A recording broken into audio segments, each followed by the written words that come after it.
வந்துருச்சா? உனக்கு மட்டும் அது உன் தலகாணிக்குள்ள நீயே வச்சுக்கிட்டே.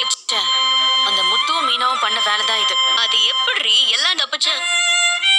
இருந்தாலும் உன் பையன் உன் குரலை கேட்டு ஏதாவது அனுப்பலான்னு பார்த்தா இந்த முத்து பிரச்சனை. ஆமா, அவங்க 2 பேருக்கும் தான் நல்ல பாண்டிங் ஆல்ரெடி இருக்கு.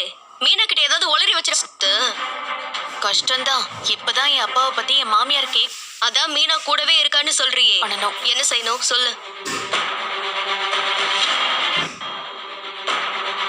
ட்ரை பண்ணி பார்க்கலாம். நான் சொன்ன மாதிரி நீ செஞ்சிரு. சரி, ஓகேடி.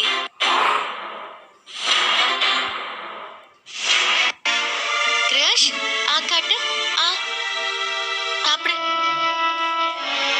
வேண்டாம், போதும் ஆண்டி. இன்னும் ஒரு வாய்தான். டாக்டர் நல்லா சாப்பிடணும்னு சொல்லி. இவன் எப்பவுமே இப்படித்தாமா கொடுக்குற சாப்பாட முழுசா போதும் ஆண்டி. நான் இன்னைக்கு எங்கேயும் போகல. வீட்டுக்கு இவங்க வந்துரு. நான் பால் சுட வச்சேன். அதான் பையனுக்கு கொடுக்கலாமேன்னு எடுத்துட்டு வந்தேன்.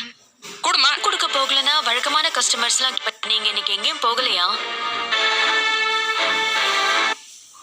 அதுக்கு என்ன பண்றது?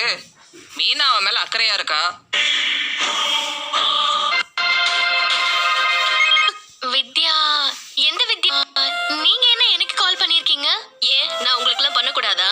இல்ல மீனா, என்ன பேசணும்? உங்ககிட்ட ஒரு ஹெல்ப் வேணுமே. வைப்பாங்க. ஆமாங்க. உங்களுக்கு நல்லா வேகமா பூக்கட்ட தெரியுமா? நீங்க வேற. ஒரு பாக்கெட் பெரி ஆனா பூக்கட்ட எனக்கு நீங்க தான் சொல்லி கொடுக்கணும்.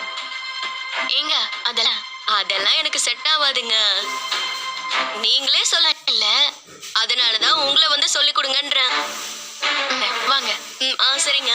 அது நான் அங்க வந்து சரியா இருக்காதுங்க. உங்க மாமியார் வேற ரொம்ப ஸ்ட்ரிக்ட்டா. நான் பூ கட்டதே எங்க அத்தை.